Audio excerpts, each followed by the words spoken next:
Welcome to Unity Inspired Living. Our community began in 1989 as a small worldwide Unity book study group, and we've continued the momentum as an ever-evolving spiritual community.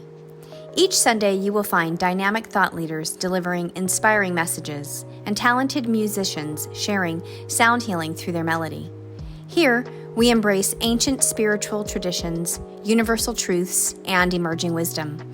Let's check out this Sunday message. We're so grateful you've joined us. Thank you, everybody, for tuning in. Sacred blessings this morning.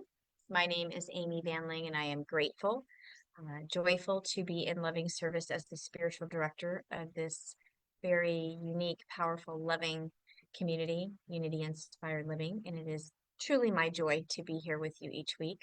And I'm grateful that we get to share this powerful experience. No matter where we are, we're tuning in from all over, and that makes it really very special. So thank you for joining in here and activating the frequency of love with us.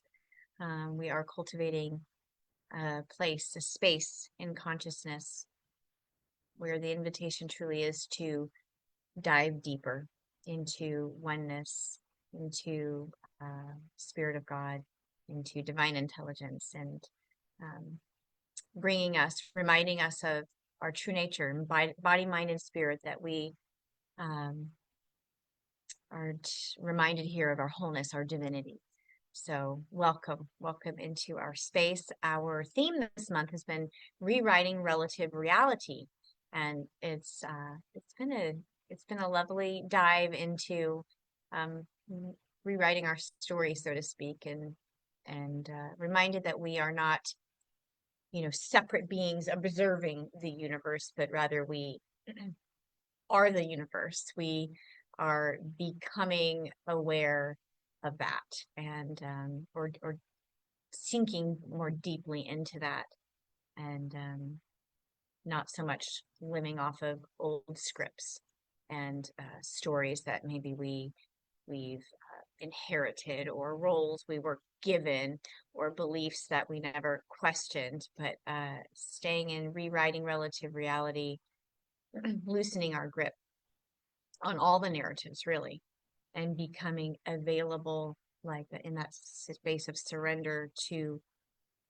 the deeper truth that's always been here, and maybe sometimes isn't what we thought. So when we allow spirit to take the lead,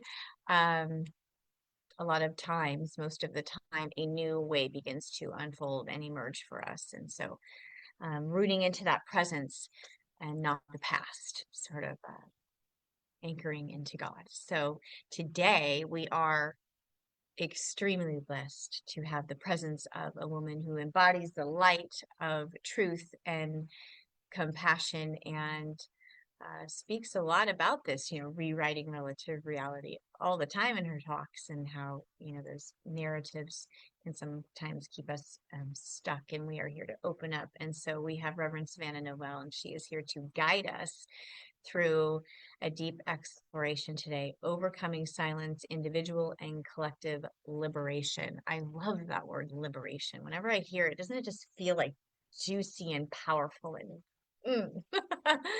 like rich liberation? And that's really what we're doing. We're here to liberate ourselves, free ourselves. What was that song? Free your soul. The rest will follow. I don't know, maybe I have it wrong. But thank you so much, SAVANNA, for being with us today. And I just invite everybody to open your heart to her powerful message. I know she has a divine download that flows through her, and it will surely inspire and transform the way you do things from this moment on. I am certain of that. So thank you so much, SAVANNA, for bringing your open-hearted love, focused being of compassion and peace to us. We're grateful for your sacred yes. And we also have on the screen two incredible, miraculous beings, Mirabai and Steve Bangs, and they are HEARTDREAM. And so I just say prepare yourselves for an extraordinary, magical, musical journey with them today. HEARTDREAM always brings us a depth of talent and heart, this mixture that resonates deeply. You will feel it. So allow the music today to carry you into a space of peace and connection and um, divine harmony and soulful healing. That's definitely what you get with Heart Dreams. So thank you so much to Heart Dream for being with us. We're so grateful. Remember that Heart Dream is on all the platforms. So you're going to want to more of their music once you hear them if this is your first time, and you can find them all over the place.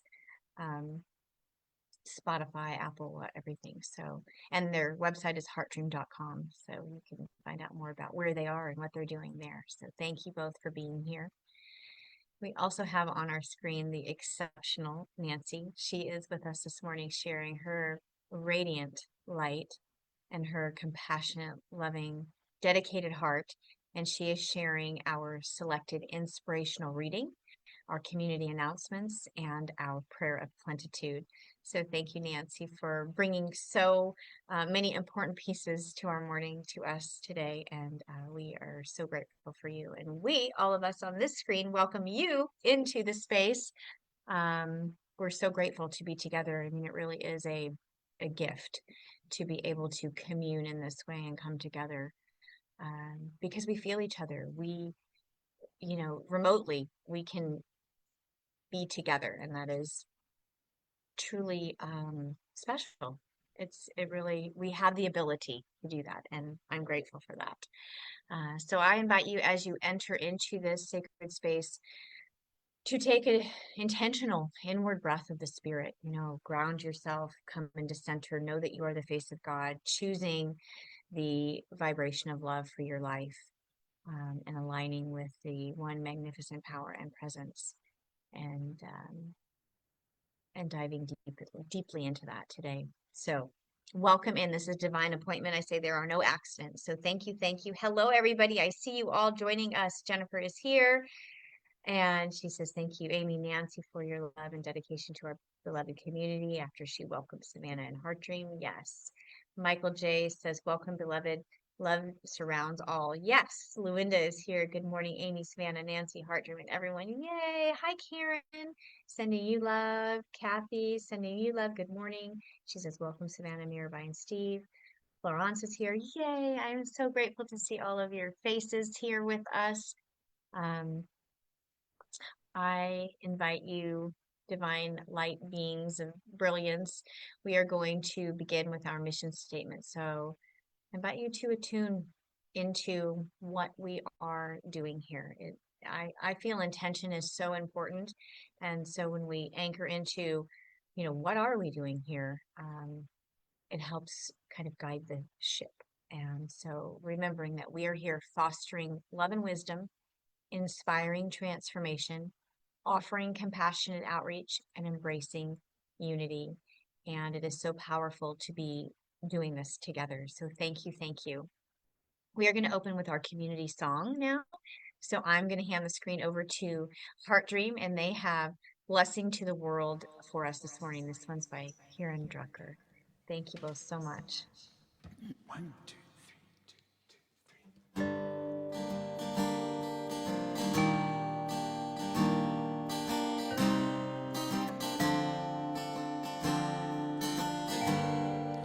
You are the heart, you are the hands, you are the voice of spirit on earth, and who you are, and all you do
Thank you for that beautiful opening song. You know, we just walked out of the house every day or just woke up in bed in the morning and reminded ourselves that, we are the blessing of the world. We are the heart, we are the hands.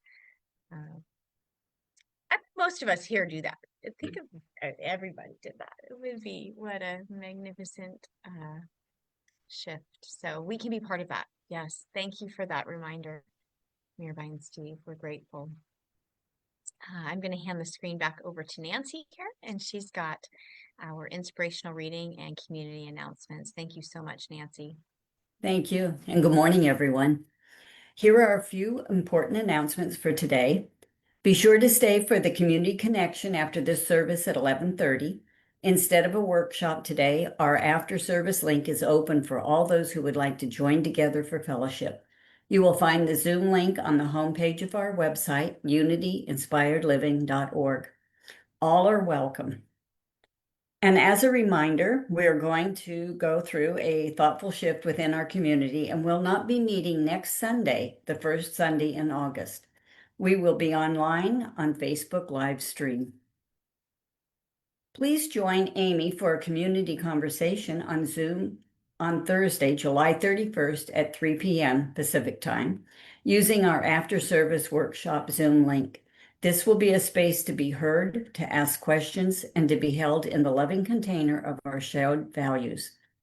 As we move through this shift, she invites each of us to pause, breathe, and respond from the deeper well of spiritual sustenance that nourishes our community. And our 11th annual yard sale is coming on the third Saturday in September. Take a look around and start boxing up those things you're ready to let go of, and then save them for our big fundraiser. Please stay connected with all that is going on here at Unity Inspired Living by checking in on our website, unityinspiredliving.org, and our Facebook page, Unity Inspired Living, and also reading our weekly connection, which comes to your email weekly on Wednesdays. And it is with both tender sorrow and deep spiritual gratitude that we share that our dear Bonnie Daniel made her peaceful transition early Wednesday morning. Bonnie's absence will be felt profoundly, and yet her light, so vibrant, so healing, remains ever present in our hearts and in the very fabric of this spiritual community. She was and will always be a blessing. We invite you to hold Bonnie's loved ones and one another in prayer during this sacred time of transition. A celebration of life service will be held later this summer, and details will be shared as they are unfold. Bonnie will be missed. And now for our reading. The inspirational reading for our July theme, Rewriting Relative Reality, is from the March-April 2020 Daily Word. And the word is reflection. I am a glorious reflection of the divine within me. The moon reflecting across a still lake is a beautiful, tranquil sight as the brightness of the moon illuminates the water below. When I look in a mirror, I see an image of a body, but I know there is more to me than what I see in the mirror. As I look within and explore my mind and the depths of my being, I discover another image, that of my spiritual nature. This image is a reflection of God, an expression of light, life, love, and power.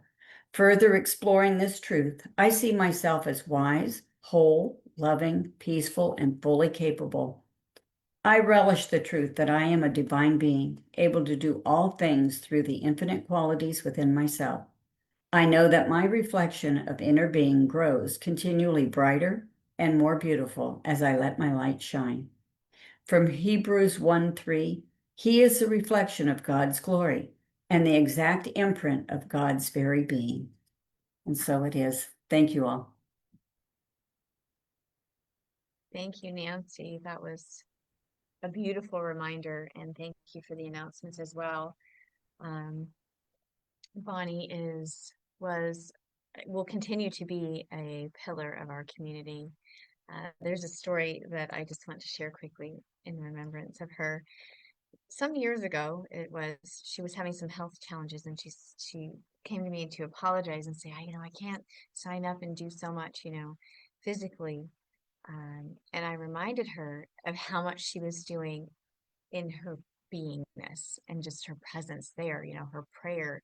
She was quite our prayer chaplain and a prayer warrior and Reiki master and so much more, and held such a beautiful space for us. And so a reminder that sometimes we think, that we physically need to be doing something, and there's so much we're doing with just our beingness and holding that loving, intentional space. So, yeah, Bonnie will definitely be missed and with us here in spirit.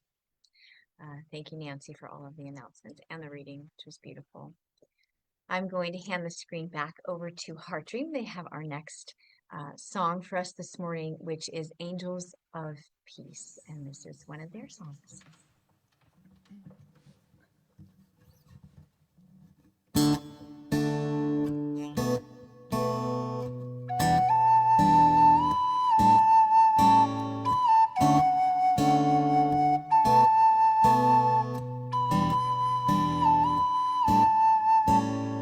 Finding stillness, I see the light.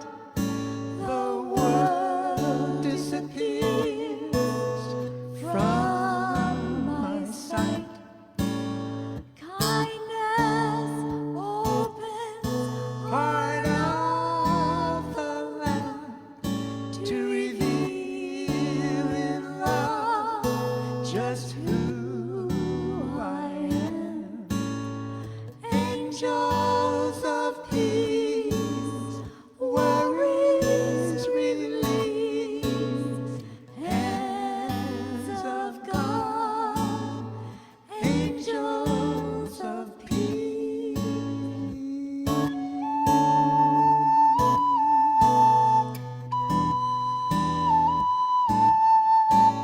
Streaming auras, violet and blue, my spirit knows just what to do. Choosing a path once unknown, trusting in faith it will be shown. Angels of peace, worries release, hands of God, angels of peace.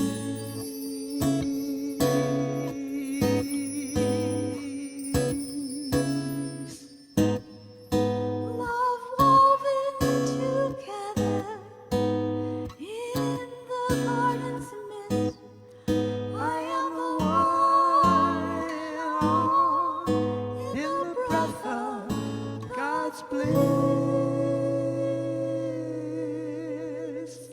Angels of peace, worries release, hands of God, angels of peace.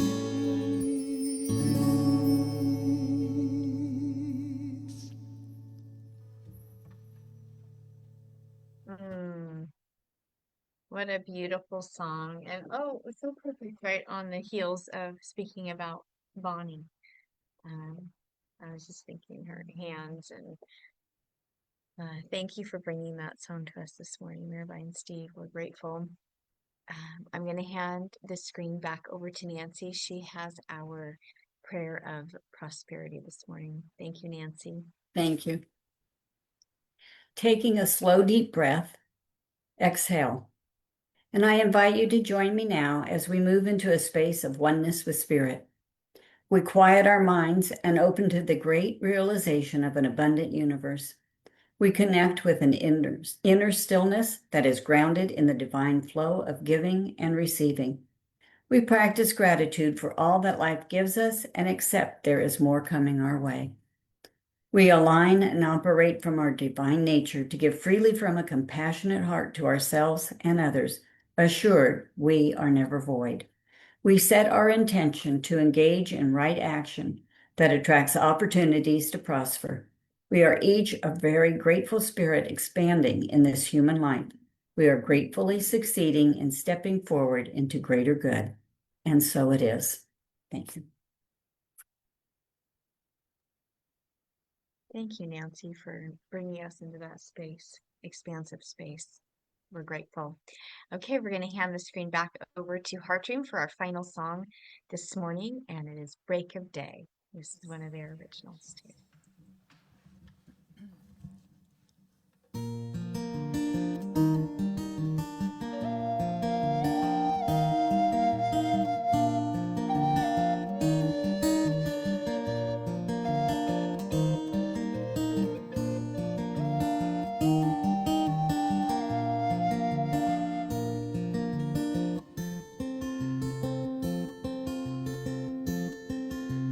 Reaching within to everyone, dreams of freedom fill our mind, touching hearts from the inside out, finding self in all mankind.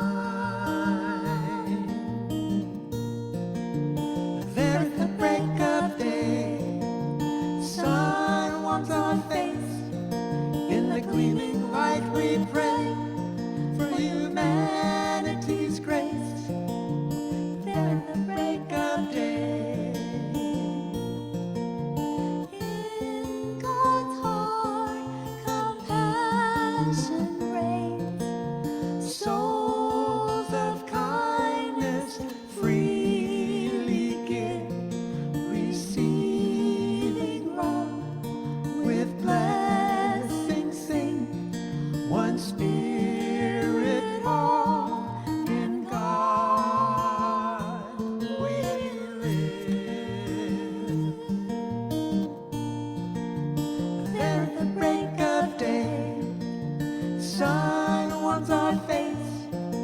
In the gleaming light we pray for humanity's grace. There at the break of day, remembering who we are and why we came here.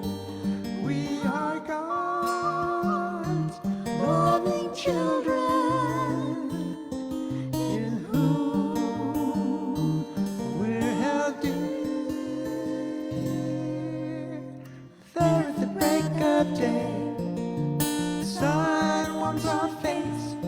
In the gleaming light we pray for humanity's grace. There at the break of day, sun warms our face.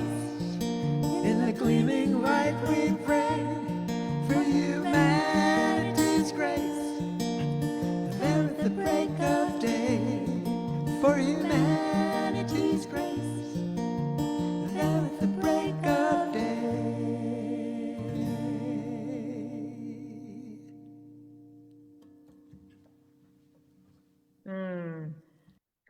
That is a beautiful song. The Break of Day, Humanity's Grace. Yeah, I say yes. Well, you can find HEARTDREAM on all the streaming platforms. Like I said, heartdream.com. 50 years of singing together. Amazing. You can sign up. They have like an email list, right? To let you know where they're going to be, where you could be online, you could be in person with them, all over the place. So to keep track of this beautiful music, magical music, you might want to do that.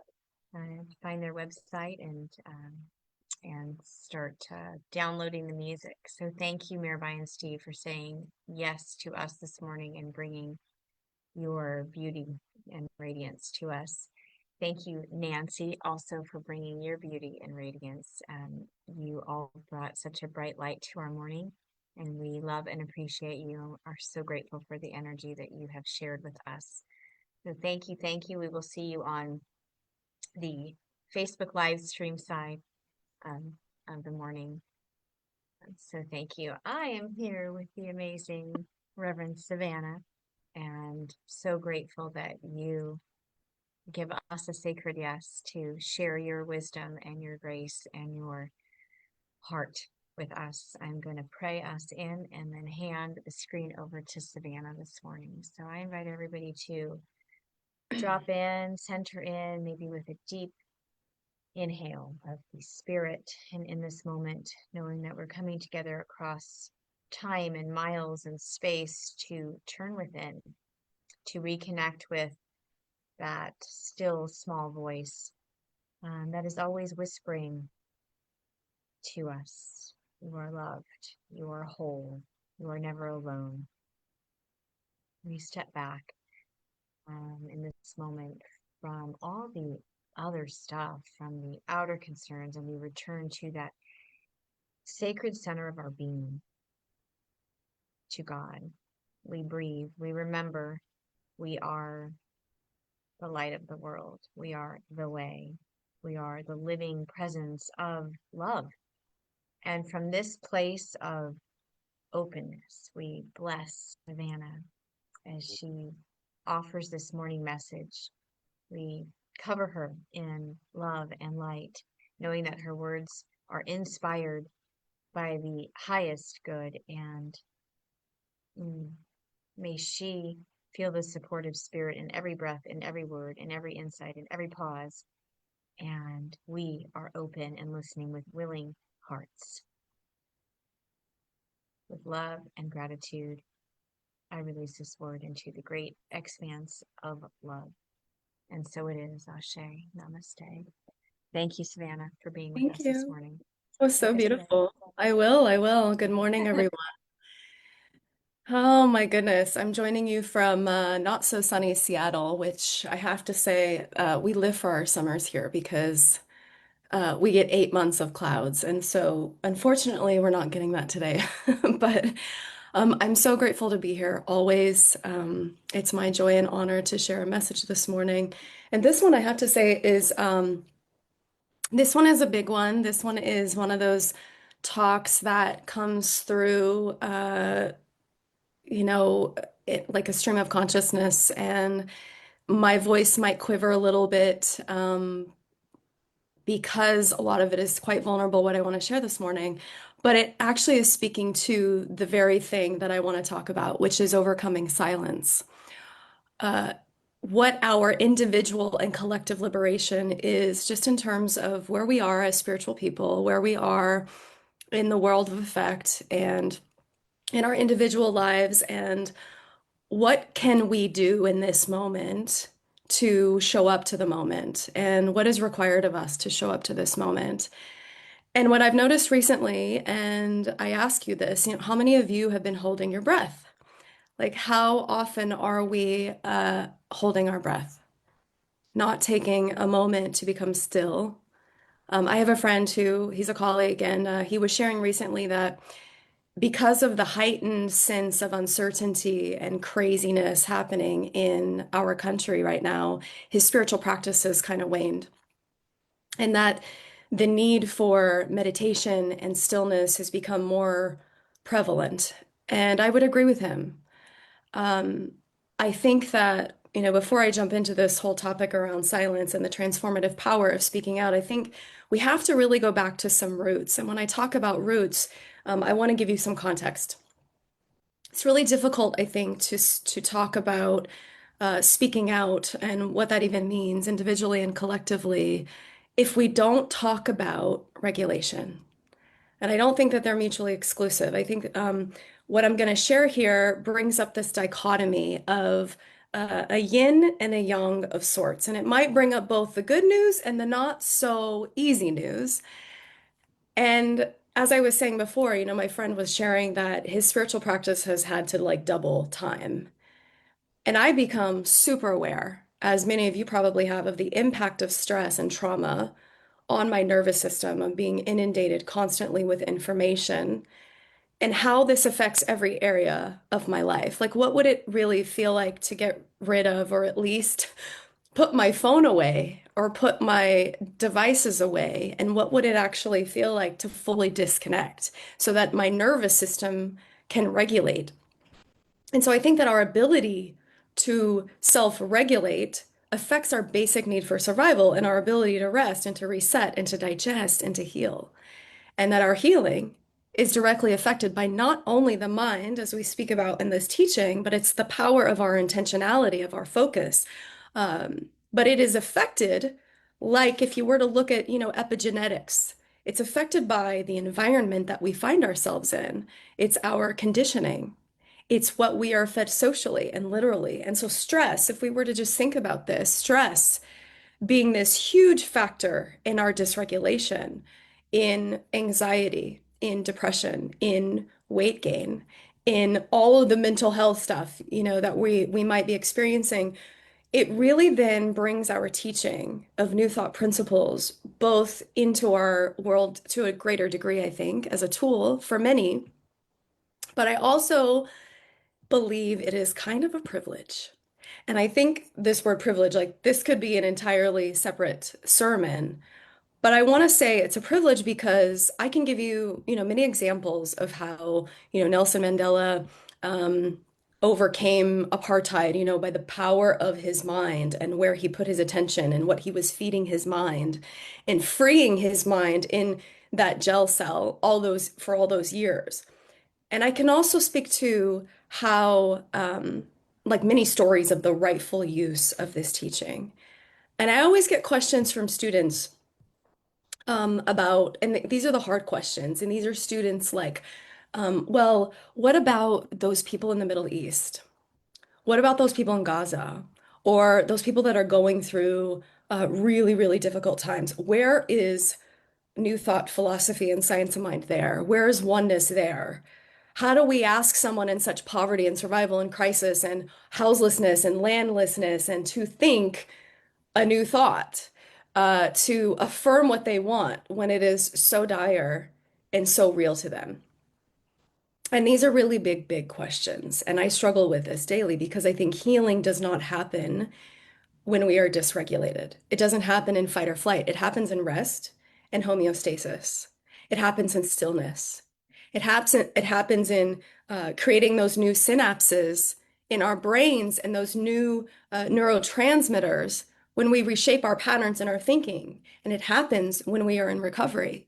It happens when we are in community. So then the solution, we would say, and many of us have said over so many decades, is more peace. It is the raising of consciousness. It is being the change we want to see in the world. It is finding ways to regulate our nervous system, which is what my practice has been as of late, in getting involved. It's feeding those who need it. It's being of service globally, locally, nationally.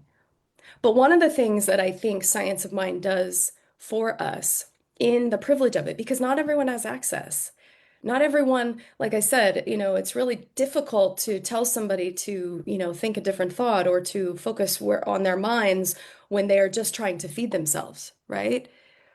But one of the things that I think that Science of Mind aids us with is it helps us learn how to think.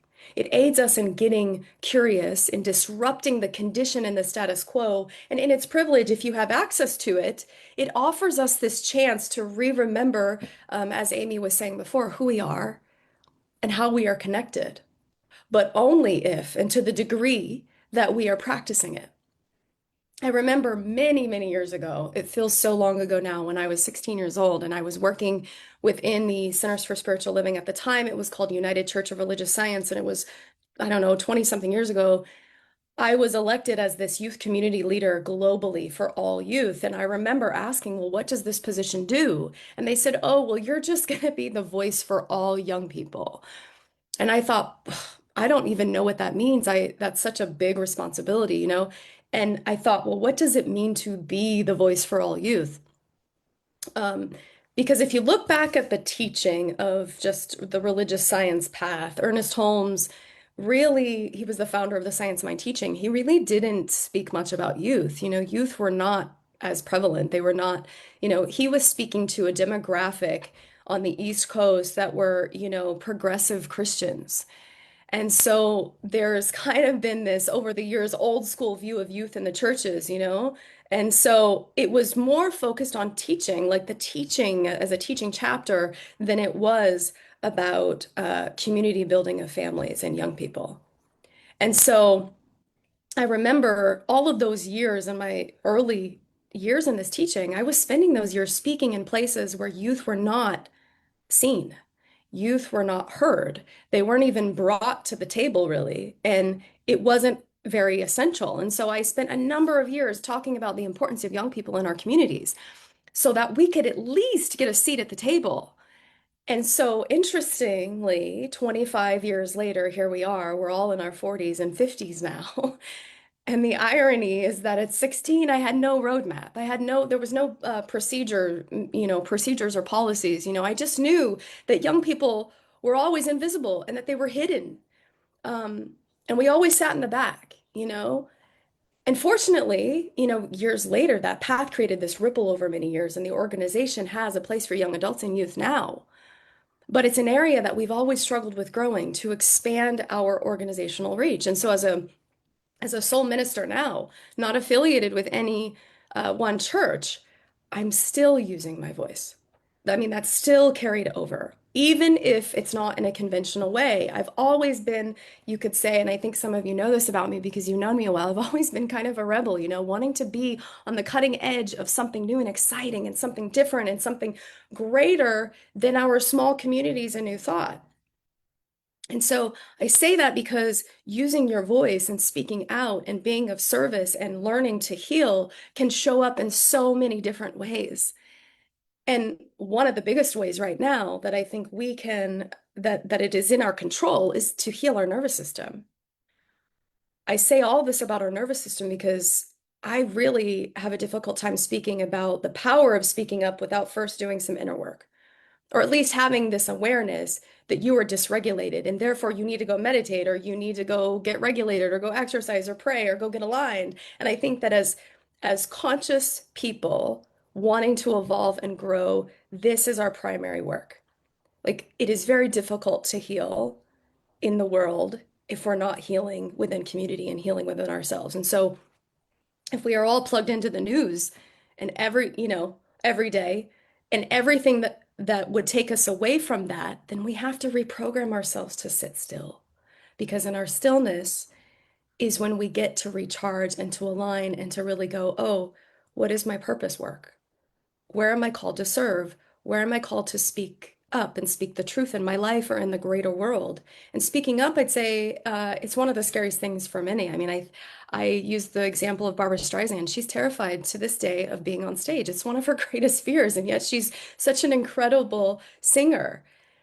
And using our voices is often one of the scariest things. But at this moment, when we watch what is unfolding in our country itself before our eyes and in the world, it's really tough, I think, because it's getting harder and harder to bury our heads in the sand, no matter where you sit on the spectrum. So it is about speaking, and I don't even mean this politically. I mean in your own life, of the places from which you might be playing small, or you might be limiting yourself, or you're being asked to step into a greater role or position, or you're being asked to create something bigger and greater. It means that you speak even if your voice quivers. It means that you take the step even when you're afraid. It means you do it even when your knees knock. I have so had that experience one time in my life, my knees knocking on stage, thinking everyone can see that I am so nervous, right? But you speak anyway from the truest place that you can. And one of my values, and one of the values that I see most often in my client work and the people I counsel, is this need to feel safe. It's the need to feel safe. And healing happens in communities, and it happens when we feel safe enough to be who we are, but we're not always guaranteed that, right? When it comes to speaking and using our voices, sometimes the best thing people in service can do, if they're afraid, is to help create spaces for people to heal, which is why our spiritual communities are so essential. To me, this is good leadership. This is the beginning of good work. And so if we bury and we succumb to the dysregulation, to this feeling misaligned, then you will notice that you feel powerless. And we are not powerless. So I want to give you an example of healing in community and what that can potentially look like. So a while back, I did this board retreat, and without going into any of the details because it is confidential, I did a board retreat for your board, actually. And I remember that half of, I would say a quarter of the day, you would wonder, what was my work as a facilitator for the first quarter of our day? And it was rapport building, it was safety building, it was gaining trust with each other. Because healing doesn't occur and speaking the truth doesn't occur if there isn't trust there and if people can't tell the truth. And so the first quarter of our day alone was agreements and mission and vision statement and intentionality and the overview of boundaries and what do boundaries look like and where do I need to witness myself and where are my blind spots and where do I need to be most accountable. And what was really amazing is as we were going through all of this and starting to see these things within each and every one of us, they were all able to soften and see where their personal ownership and responsibility was. Like each person felt then they could be honest, and it was messy and it wasn't all easy, right? But what it did is because we established the ability for people to be themselves and to tell the truth, this created dialogue and ultimately healing. And my work internally was to become aligned with what is mine to do, what is my own honest inventory, because my work affects the whole of the group, right? We heal in community. Reverend David Alexander is a dear colleague and a friend of mine, and he runs this organization in Atlanta. And he has been writing for a while now, and I love his work. If you have a chance, go to his Substack. It's called The Liberation Lens, and it's all about liberation theology. And I want to share with you, I'm going to share a little bit of what he says about it, but it's just, it brings me into this space of hope and inspiration when he talks about our teaching through this lens of liberation. He says, our collective liberation depends on each of us investing enough time in the inner spiritual practices that brings a sense of peace and wholeness and strength. Not so that we can merely withstand the raging storms of injustice, but so that we may enter them with purpose, bringing with us the peace that speaks truth to power, the peace that knows what we do to the least of these, we do to all. I love his work, and I'm going to share a little bit more in a few minutes about him. But I had the opportunity a few months ago to go to Glennon Doyle. I don't know if you've heard of her, but she wrote a book called We Can Do Hard Things, and she has a podcast called We Can Do Hard Things. And I was so inspired to be able to attend what they called a family meeting. And their entire tour is about community and it's about rising up in speaking up to the things that they care about. And I've never seen anything like this. It was not performative. They came out on stage with a couch and like a lamp. And it was like they said they literally came and sat down at the end of the stage and said, okay, we're going to have a family meeting with the entire audience of hundreds of people. And they said, let's share vulnerably and honestly with each other the truth of where we are, how we feel about what's happening in our world and in our country. And it was like this really big therapy session that we were all in on and that we were all having. And we laughed and we cried and we got scared and we all came together. And it was through this that I looked around and I saw other people nodding in agreement, like this relatability, this shared safe space. And it took like so little time to create. They were speaking up and using their voices to talk about, the things that they care about in the world. And I found that again, I was like, man, it took an hour of creating healing within community and safe spaces and dialogue to speak up. And around that same time, I happened to come across a podcast. And again, this podcast is amazing. It's another resource for you. It's called On Being. And the moderator had on two guests. One was a Jewish historian, and the other was a lecturer, translator, and editor focused on like children's literature in Arabic and Hebrew. And so they both stood, like one was like Palestinian, the other is Jewish, and they stood on opposite ends, right? And yet they're friends. And so all of their work was about on seeing the trauma in the other. And it was hard work. And this whole thing was about 2 hours. It was recorded in The Hague last fall, and they had this small group of them that came together to talk about this. And they're both living in Israel. And they're talking about, and the group that they started talks about intergenerational trauma and healing in a land in which the traumas of two peoples are, terribly inextricably intertwined. And what they found in their friendship is that they share the struggle and the complexity and the nuance of how do we do this when we both have trauma? Can I not see you as the other, but can I see the trauma in you? Right? And so through their classes, they are doing the work of healing in community. And a number of times they mentioned how messy it was, right? So we heal by doing the nervous system regulation work, which is what we are taught, in this teaching. We heal through community, but we also heal by self-advocacy. And I want to talk a little bit about this. So self-advocacy in light of oneness. Our teaching is about oneness. But I think that this is the place where some people have trouble with our teaching because they feel that social justice has no place in the church. And my opinion is that it does. I totally disagree. And to strictly stick to spiritual principle while ignoring our, own truths and confronting systems of misalignment and injustice is what Ernest Holmes would say. To abandon the truth in the hour of need is to prove that you don't know the truth.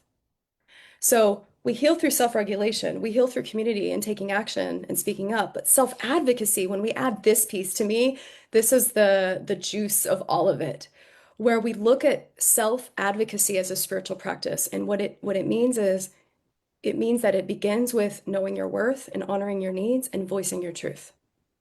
And it doesn't have to be political, and it doesn't even have to be through a social justice lens, although it can be. It means that spiritual self-advocacy matures into a collective advocacy. It's a willingness to speak up, not just for yourself, but for the vulnerable, to confront systems of misalignment and injustice, to embody the change that we want to see, right? It means being a good ally. To speak up for yourself is to honor that divine spark within you, to know your deservability and your worthiness. To speak up for someone else is to honor theirs. And any spiritual tradition that teaches that one has to be sacrificed for the other, I don't think really understands what oneness really is. And I was reading an article by Reverend David, and one of the quotes he had in there was by a man by the name of Dietrich Bonhoeffer. And he said this, he said, "Silence in the face of evil is itself evil. God will not hold us guiltless. Not to speak is to speak, not to act is to act." What's interesting about this man, Bonhoeffer, he resisted Hitler's regime, and he paid for it with his life, actually, because he knew something about the cost of his silence. And I think in some ways in this country, actually not in some ways, but in many ways, we're facing moral crisis that call us to similar levels of inner introspection, of courage, of conviction, looking at economic injustices and racial inequality, the ultimate essence of self-advocacy and moral courage that this moment we could say requires is found even in the Bible. If we look at the Gospel of Matthew and Jesus' simple teaching, he says, "Whatsoever you do to the least of these, you do to me." So we think of self-advocacy as not just self, but collectively. When we liberate the self, when we liberate in community, we liberate one another, right? Ernest Holmes talks about this, about he doesn't say it in these terms because this is all Star Wars, like the force is strong within you. But he says that there is a power in the universe greater than you are, and you can use it. And that power, I believe, is not reserved for me as just a minister, in pulpits, and it's not only reserved for people who are protesting. It is available to each and every one of us, and it speaks through our choices, our boundaries, our public witness, our willingness to refuse to take this easy path of quiet conformity in our lives, and to look at where am I playing small in my life, and how can I be a greater expression of all of these beautiful things that I desire to have in my experience and in the world, right? I remember years ago, I worked for this tech startup in the Bay Area, and I hated it. And I hated it for many reasons. I felt very undervalued. But there was a moment I'll never forget where I was in a room of all men. And I knew as their onboarding specialist that I had skills that they really needed. And I knew what I was talking about. It was one of those moments where I needed to speak up in a space where I felt scared to speak up because I felt mansplained and I felt the misogyny. But even though I was shaking, I spoke up anyway. And it created a different ripple effect and dynamic. Was it scary? Yes. Did it take courage? Yes. But you speak up anyways. It's the same thing that happened. I think I've shared this before, a few years ago when I gave that keynote that took me 9 months to prepare. And I was so afraid to speak up to say what I wanted to say because I thought, oh my gosh, I have 9 pages of notes. What if none of this lands? Because what I'm going to say is going to make people uncomfortable. And in fact, it transformed the whole room. Like people were crying and they were like, oh my God, I needed to hear this. And oh my God, you've been saying what I've been wanting to say for a long time. But it took me stepping out and speaking from the most honest, truest place and most vulnerable place that I could. And I watched the healing in that room happen. It was pretty spectacular. It was a moment for me to go, oh my gosh, you really should trust yourself, Savannah. You know, it's the same in anything that you deliver, anything that you're creative about, that you want the world to see. There's always that moment of, oh my gosh, are people going to like this? Oh my gosh, am I going to be successful? Is this going to land? But you do it anyway. And I don't think we're all meant to be activists, but we use our voices in our art and in our projects and where we tithe and where we give of our service. And so I ask of you this morning, this is a lot, I think, to digest, but I ask you to think about where are you being called in your own life to raise your voice? What truth have you been holding back out of fear in your relationships, at work, in whatever dynamics or circles you find yourself in? Who in your life needs your witness, your presence, your courage, your clarity? This is, I believe, our moment. Like, there's no time to waste, right? You don't have to do everything. But in your own life, in your community, do something. Do something. And we just watch the ripple effect of our beingness and our doingness, and we let our voices be that prayer. And that prayer then becomes the sermon. And then that truth becomes our healing. One of the things that Reverend David says is so beautifully, I want to read it to you. He says this: the world may try to redefine you, but God has already spoken. There is no mistake in your existence. No law, no politician, no system can erase what God has ordained. But you must remember in these challenging days, we don't heal alone, we heal in community. Jesus himself was a radical force of authenticity. He refused to bow to systems of religious and political oppression. He dined with outcasts. He healed those deemed untouchable and dared to speak truth in the face of power. And he did not ask for permission to be who he was called to be. He simply was. And that same radical authenticity lives in you. And the world may tell you to shrink. The world may tell you to assimilate, to make yourself more palatable, to conform so that you are not targeted. But Jesus never conformed to fit the expectations of an unjust world, and neither should you. I love that. And so I think the potential here is for us to take the invitation, take the step of confronting our fears about the project that we're afraid to start, our fears about speaking up, about breaking silence, about doing the nervous system work that I believe is so essential in our healing. And then you get to vision. Start your visioning. David calls it, this took me a minute to wrap my brain around, but he calls it holding on to prophetic imagination. He says that the world we live in is not the world that has to be. So we hold a vision of inclusion, we hold a vision of liberation, we hold a vision for ourselves of whatever it is you want to see, of expansiveness, and we let that vision guide our steps. And we don't allow the difficulties of the world to define us, but to guide us in feeling more liberated every day. There's a statement in the Science of Mind Declaration of Principles, and it says this, it says, we believe in the emancipation and the freedom from discord of every nature, and that this is sure to be attained by all. So how do we do that? We do the self-regulation healing work, which is your spiritual practice. We heal in community, and we heal through self-advocacy of caring about other people, right?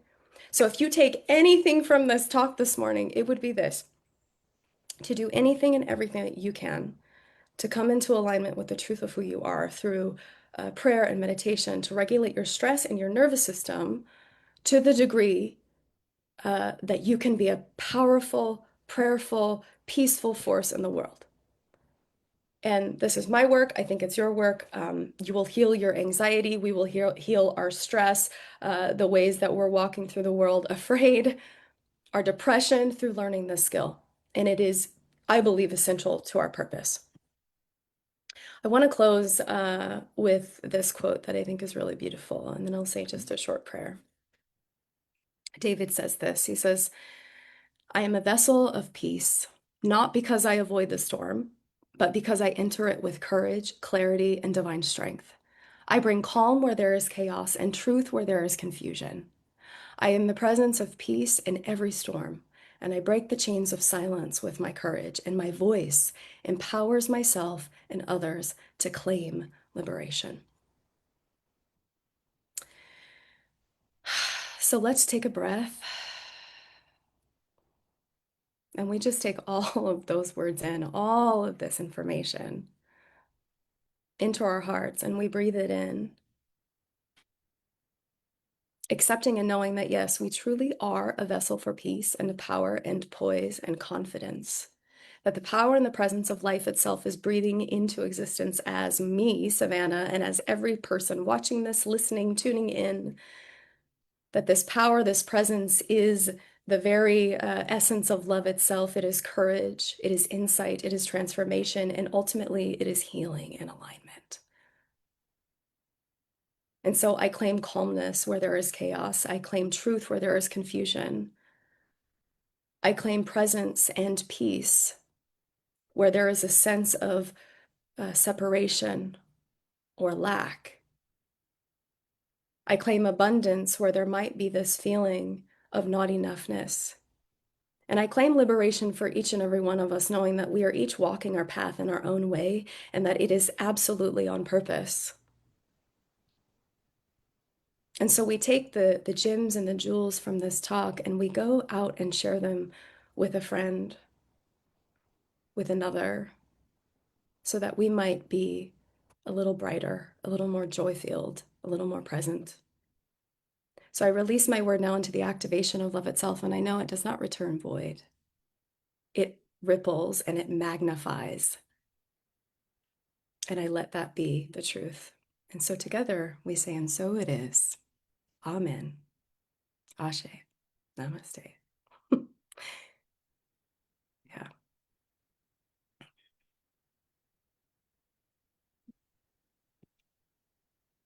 Wow. Just be for a second. Yeah, that's a lot to digest and so, so important. Such an important message. I guess I'm here like where do we launch off of, for just a quick recap, and it's not like there's a quick recap. Not a quick I recap. think, what I'm early on in my parenting journey, I found some really great teachings, and it was like a conscious parenting, and something I read or absorbed somewhere along the way was like one of the biggest gifts you can give your children, and then I expanded this into one of the biggest, greatest gifts you can give to everybody you ever encounter to the world, is your regulated nervous system, your healing. Because if you don't do that, it's like you're popping off, you're reacting, not responding. You are not in spiritual practice because you are in survival.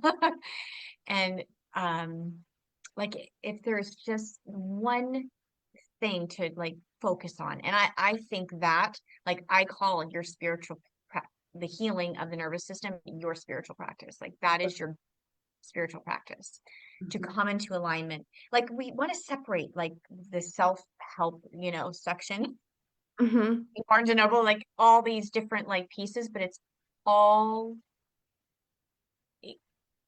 merged. It's all one. And so I think this, what you speak to is vital, vital message. And to bring a healed, regulated nervous system to the world, you're able then to know what you have to say, know what your truth is. You know, when I say we come into this space on Sunday morning, it's like reminded, grounded back into the truth of who you are, your wholeness. A lot of times, you know, we need that like realignment, and that's why spiritual community is so important. Community is so important, and you mentioned this several times. Yeah. That we heal in community.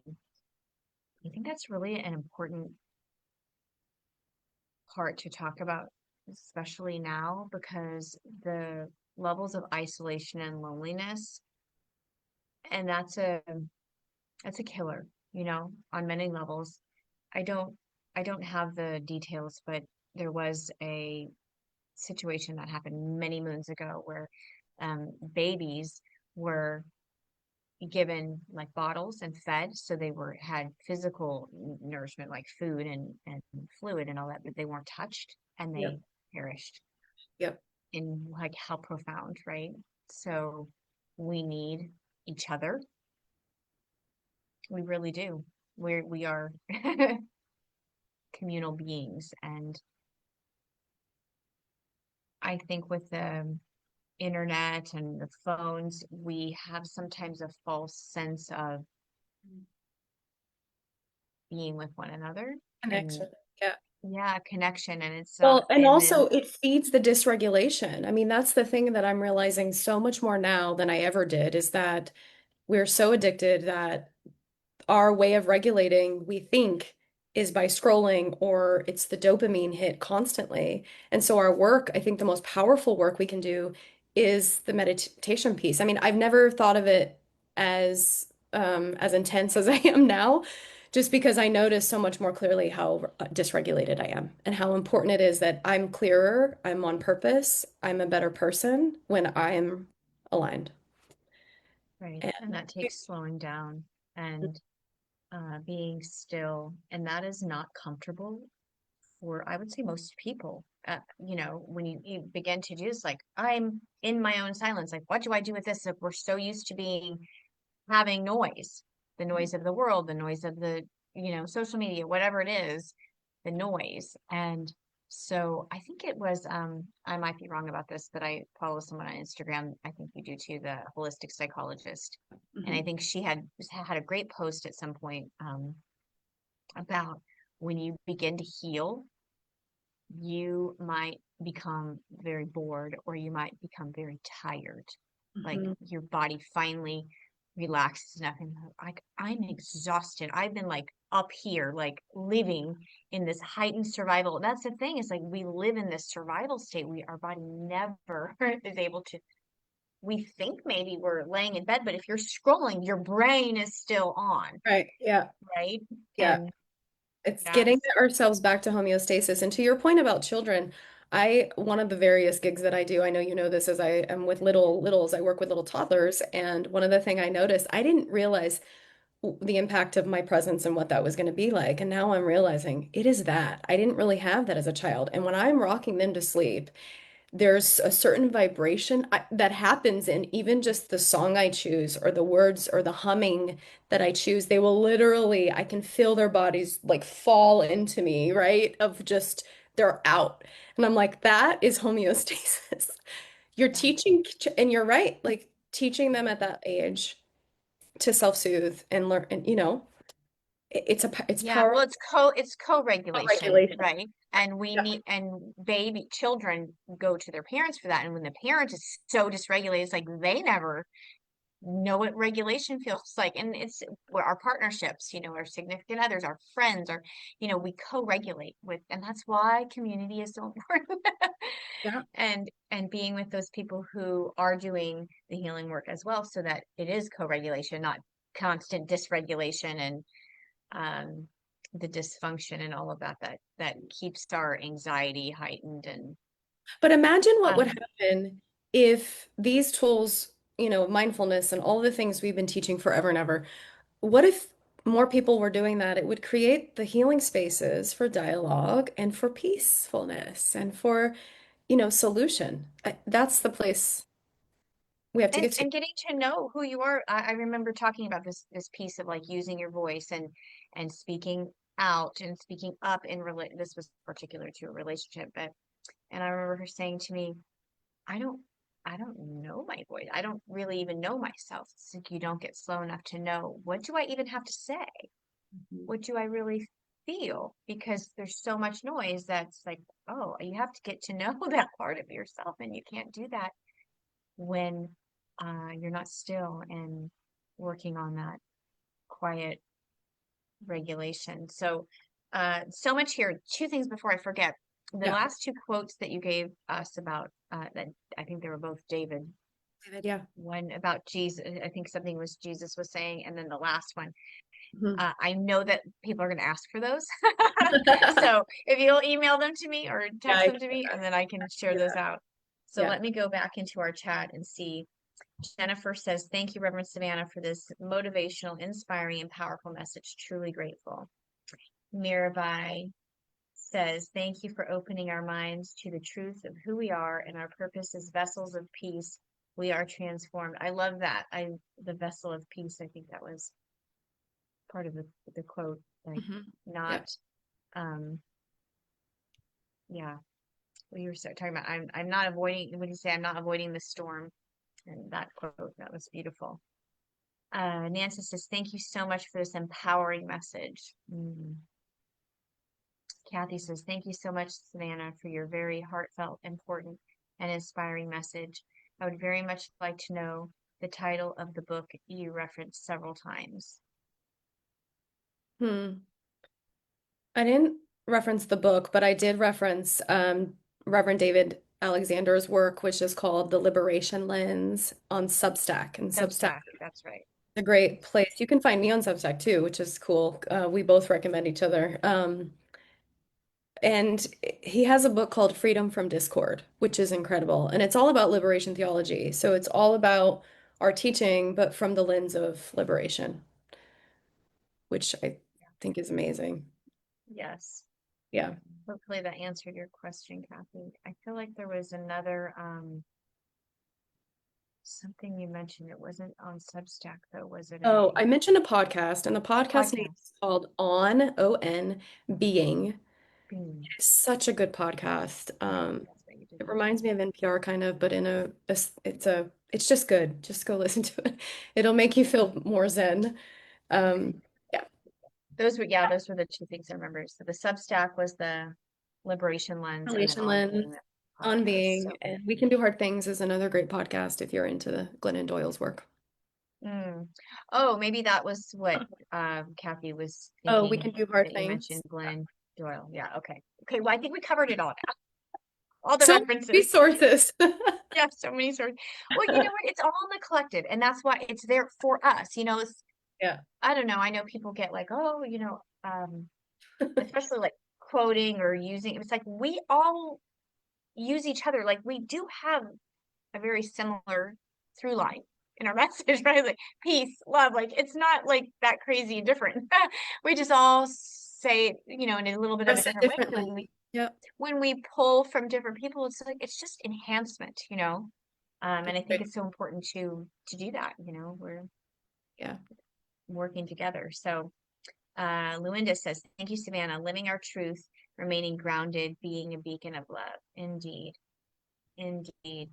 Uh, you know what? I saw this morning let me see if I can find it because it was really, what's his name on Instagram? He had a quote, and I'm gonna share it later, but it was about, okay, this is it. Imagine that there was a pill you could take that would make you instantly healthier. It's associated with lower blood pressure, improved heart health, reduced stress, less depression. It strengthens your relationships, makes you more resilient, increases your sense of meaning in life, and it helps your mental health.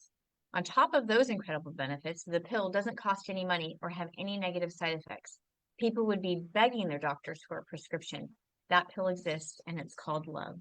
Oh, that's good. And it's like all of this is what we're talking about, loving yourself to regulate, loving in community. It comes back to, are we choosing love or fear in all of our moments? How we show up, even like you're talking about using your voice when you're coming from that loving place. And that's, I think, really important, like what our intention is. And you can feel that with people, even if you have a completely different view about something. And I have found this to be so true. I can have a completely different view about a situation or whatever, and still be in such a loving exchange if both are coming from a loving place of like, I want to hear you. I want to know what you feel and why, and not like an argumentative, or I'm here to change your mind, or all I'm seeing is my point. That love pill is potent. Yeah. Yeah. Yeah. So I know this is just, there's so much we could go into, and yet you've said it all, and we're grateful.